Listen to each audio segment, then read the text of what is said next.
조선말 강대국들의 식민지 침략이 강세를 이루는 시기로서 세계는 국수주의를 지향하고 있었습니다. 미국 남장로 교단에서는 조선의 루이스 데이트, 윌리엄 전킨, 메리 레이번, 패시 벌링, 리니 데이비스, 윌리엄 레이논즈, 매튜 데이트를 선교사로 파송하였습니다.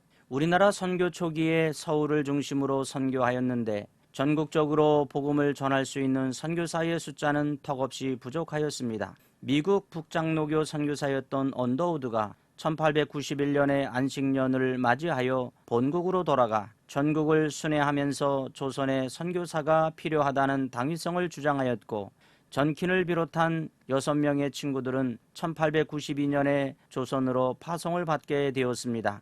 1861년 12월 21일 미국 버지니아주 버그 작은 마을에서 태어난 전킨 선교사는 워싱턴 애니데이트에서 영문학을 공부하였고 1889년에 유니온 신학교에서 신학을 전공하여 전문 사역자가 되었습니다. 그는 어린 시절부터 미국 전역을 다니며 십자가 복음을 전하는 전도의 심혈을 기울였으며 영혼을 구원하는 사역에 큰 보람을 느꼈습니다.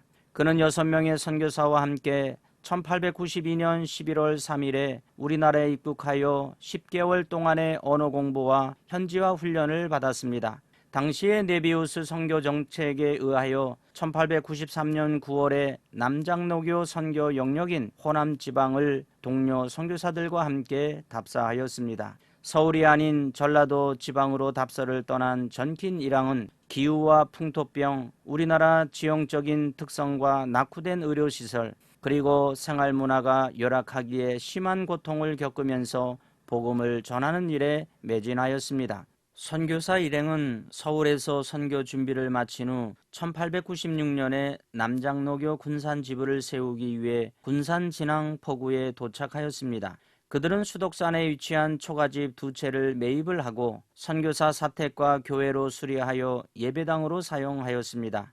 전킨은 사역을 3종류로 구분하여 선교를 하였습니다. 첫째는 교육, 선교, 사역을 하였습니다. 체계적인 교육을 받지 못하여 국민 다수가 글을 읽지 못하였습니다. 전킨은 메리 레이번과 영명학교를 세우고 전킨은 남자 아이를 모아서 기본적인 학교 교육을 시켰으며 레이번은 여자를 모집하여 한글과 영어를 가르치고 재봉 기술을 습득하게 하였습니다. 또한 민주주의에 대한 교육을 통하여 민주시민으로 살아갈 수 있는 토대를 마련하였으며 여성의 생리와 임신에 관한 기본적인 교육도 시켰습니다. 근대 교육을 받은 영명학교 학생들을 중심으로 3.1 운동이 확산되었고 군산에는 3.5 독립만세 운동이 펼쳐졌습니다.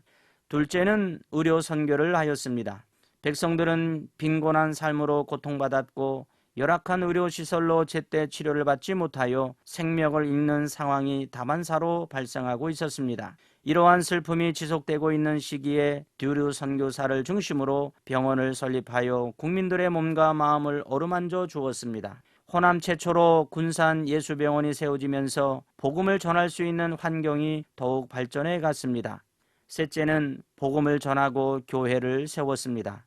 전킨 선교사는 군산과 전주, 옥수, 익산, 김제 등을 순회하면서 국말교회, 계복교회, 군산교회, 민자산교회, 전주 서문박교회를 중심으로 6개의 교회를 더 설립하였고 고아원과 신흥학교를 세워 근대화 교육의 기틀을 마련하였습니다.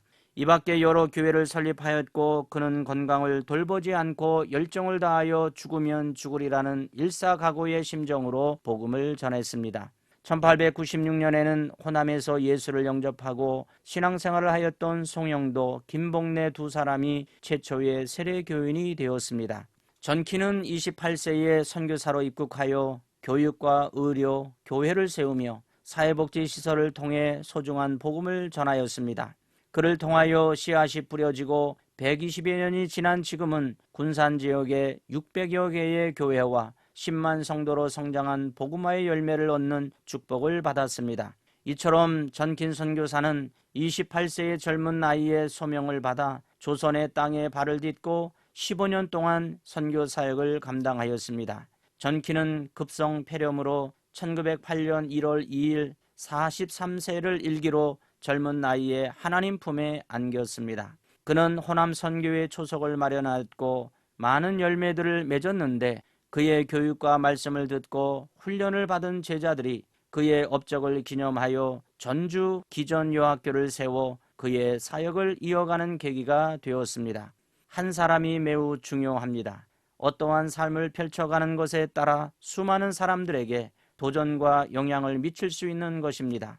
아름다운 헌신의 삶으로 맺은 열매는 130년이 지난 지금도 사회 곳곳에서 성장하고 있음을 기억하고 그리스도인들이 맡은 바 사명을 잘 감당하는 삶을 살아가기를 예수 그리스도의 이름으로 축복합니다.